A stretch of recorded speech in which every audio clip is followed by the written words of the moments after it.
catch up, man. We got a lot of collections going on out there, man. We actually about to get into the interview segment of it, since we showed you some of the art pieces. Actually want to go through Yes, it has. Yes, I'm ready. I want to talk to you about Ready.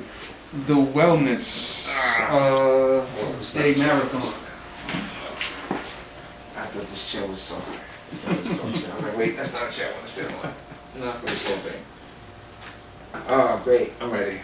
The wellness day marathon, because I know you're doing a lot of stuff, man. So I definitely want to get our viewers in tune with what you got going on. Well, every year we do this thing called Protect Your Heart Day. And Protect Your Heart Day is usually, we do it in different cities. And that's a good thing about it because we have Protect Your Heart representatives in different cities. So on the same day, on April 23rd, we'll do a day of a wellness day, which would have meditation, yoga, vegan, healthy food, art, different fun stuff, raffles, giveaways, just a whole day of just all that going on. And that was kind of like surrounded. That was that was the 23rd, but then leading up to the 23rd was Protect the Earth Day. So we'll do something on that, dealing with feeding the homeless, something about cleaning the earth. And prior to that was Protect Your Kids Day, which is the 22nd. And prior to that was 420, which is 420. So that whole 4-day bracket we did. So we do something every year, 4 days: 420, 421 for the kids, 422 for the earth, 423 for your heart self, for your heart, for your soul, for your energy. And on this year, what happened is because of the lockdown, we wasn't able to do that, and all the cities wasn't able to participate like we do every year. So what we did was we decided to do a virtual version of it. And that virtual version was, we turned it into a 24-hour wellness day. For the whole 24 hours, I was on my live, and on Protect Your Heart Live, talking to different people about wellness, about meditation, about energy stuff, about how to eat good, just different people that specialize in different things. And I called it a 24-hour wellness day, which was kind of dope because people got so much information from that day. And that was 423 this year in place of actual Protect Your Heart Day. And then I was like, yo, I would love to do another one because it was kind of cool having people talk all day, just kind of explain certain things that a lot of people is interested in. And fast forward, that was 423. All this stuff happening with this lockdown had us all thrown off because I'm over here doing light work, dealing with people in my DM every day. So this month, after I just kind of like got everything, trying to get everything kind of like down here, I got a team together and was like, yo, we're gonna do this again in a wellness day of 7/23 and then one 8/23, which is just a day of live all day. And we're gonna be live with different people on different topics. And it's gonna be dope. And we're gonna be giving away a lot of stuff. We're gonna be doing raffles. We're gonna be selling a lot of hats. And we're gonna be selling a lot of bandanas, scarves. It's not bandanas, it's scarves. And it's gonna be a dope ass day. So that's gonna be 7/23. I'm setting up for that right now as we speak. As far as people who want to get involved with that, as far as maybe sponsors or people just wanting to contribute or people just want to go be part of it, how would they? Yes. Well, if you there's different ways you can get involved because it's from the sponsors. Definitely, we are always looking for different sponsors to assist in what we do. Definitely email us at Protect Your Heart at Gmail or hit us on a DM on the our link on there. You can also go to the website. Everything is on the Protect Your Heart IG. There's like a link tree that gives you all the websites and all the places that you can actually sign up and to be part of it.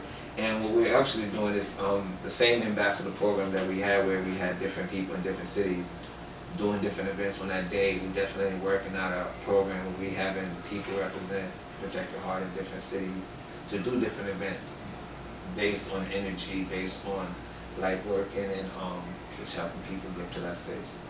What would qualify a person for that position? I mean, it's different positions. I mean, the one thing is just the want for change, the want for that's it. Just understanding that it ain't about us. We're just vessels that's being used to create dopeness for the future. So people understanding that puts them in a position to always play their part, you know, and play their position and not think that it's about them because it's like. Well, we just touched on your website, and you've been talking about creating dopeness. I want to actually get into the cologne. You actually have your own fragrance. Yes, the fragrance was something that I did last year for Protect Your Heart Day. It was a collaboration with Old Factory. What's crazy about that, I didn't know nothing about fragrances or colognes or none of that stuff. I wear oil, you know, so when that situation came up, I was just like a little skeptic because of the material that people use for their skin, and then when they found out it was all natural stuff.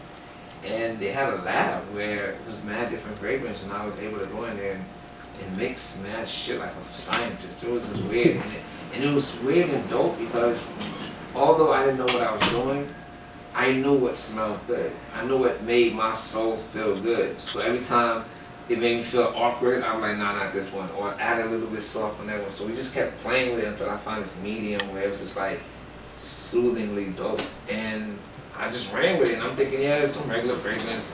And when people smell it, like, yo, your shit is fucking awesome. I'm like, word? They're like, yeah, it's like da-da-da, it's better than da-da-da. I'm like, the people that really wear shit, they're telling me the expensive stuff that they buy. They're like, yo, your shit smells like better all around the same. I'm like, yo, that's fucking awesome. Like, I created some dope shit. And I don't get to promote it as much because I'm not a promoter.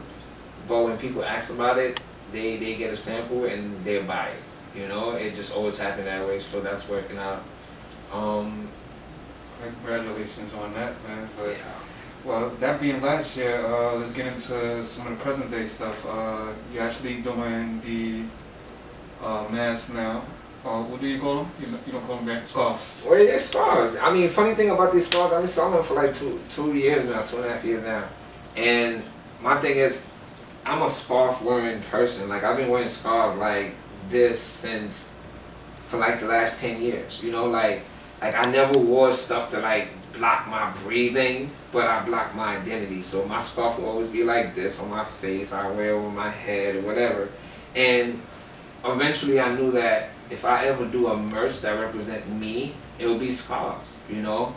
But when I started looking into that, doing like scarves like this, that shit was like super expensive. So I kind of backed down. I was like, hey, eventually one day somebody's gonna give me the money and I'm gonna start doing scarves because that's what I like to wear. I got so many different scarves, you know, like different. Not these, but so many of these.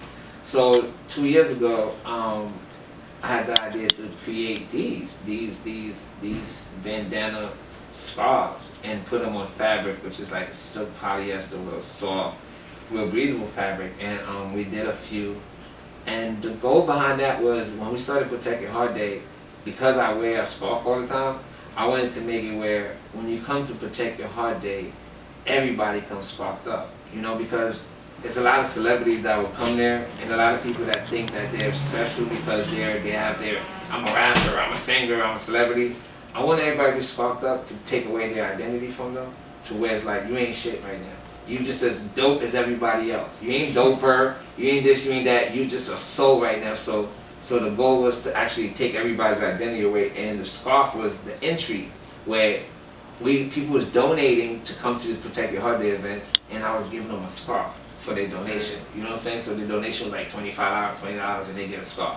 At first people were like, damn, a scarf, and then when they get the scarf, like, oh, this is real dope, like a real expensive ass freaking scarf. Yeah, so a lot of people didn't want to, actually wasn't trying to pay $25 for a scarf because, like I said, they thought they were bandanas. And then this year, shit just flipped because when this thing started and I introduced the scarf again, the little bit I had left from, because 2 years, I had like a batch from 2 years ago, and they lasted because nobody was buying them. Those went fast, and as soon as those went, I went and ordered another batch. Those went fast like that, and I was like, you know what? I've been looking for an opportunity to create like a financial situation for me and all the artists I work with, and I think the scarf is it. So I'm like, we gotta go.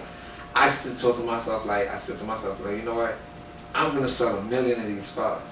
Because a lot of people didn't want to buy them at first. And then what's funny about the scarves is that when this whole lockdown first started, like everybody, I mean like literally everybody was like, yo, you're not going to do no mask? You the one that always wear masks, you the mask guy, why you not doing no mask? Why should I do masks? I don't wear masks. I wear scarf. I'm not doing masks. Nah, you know, you got to do like the COVID. I'm like, yo, you know what? I was telling everybody, F police and all this bullshit, you know what I'm saying? Like, I want to wear something, y'all can wear my scarf. So I kind of was not trying to promote none of that stuff, so I left it alone. And mid-lockdown, like, which is about 3 weeks ago, I sat down like, man, F that shit, man. I'm about to really, like, put these shits out and really get some bread off of this, because I wasn't really, like, trying to capitalize off this as much like everybody else is, not off the sorrow, off the pain of other people. But then when you talk about scarf, my scarf is to take your identity or block your identity. My scarf is to neutralize certain situation. My scarf is to keep you away from the cameras and shit like that. My scarf is for people that don't want to wear no goddamn mask and is being forced to wear masks, they can wear a scarf. You know what I'm saying? So I'm like, fuck that. That's what I represent my scarf for, so I'm gonna put it out for people that feel like me. And they go to 1 million. So I'm like, there's gotta be 1 million people out there that feel like me, and I'm gonna sell 1 million scarves. And what's the funds for? For me to buy a fucking building, for me to buy land, for me to get some location for me and my creative motherfuckers do what we have to do, because we have a fundraiser that's gonna constantly be making money, and we constantly gonna be able to fund our own shit. Because people that wanna fund us always want an upper hand, like, yeah, you know, we're gonna fund your art, but you're gonna have to do this for us. I'm like, yo, no, man. You know how many calls I got to do a Black Lives Matter mural, and I had to kindly say no, you know, and only one person, and it, I didn't say no, I redirected. I was like, hey, what if we do this? They're like, nah, we want this. I'm like, well, I can't do that. It was one person I was like, yeah, you know, I like your idea, and whatever you want to do it. I'm like, cool. I'm not doing no Black Lives Matter. I'm about black love. So my shit's about, you want BLM, I'll put Black Love Mission. That's what I'm on. I'm on a Black Love mission, I'm on a blind love mission, I'm on a, you know, however you want to look at it, I'm on that mission, a B-love mission. Like, however you want to call it, is a love mission, man, because all that other shit is not us. It's somebody else that's using something to piggyback off our pain, and we just running behind it like that shit means something, because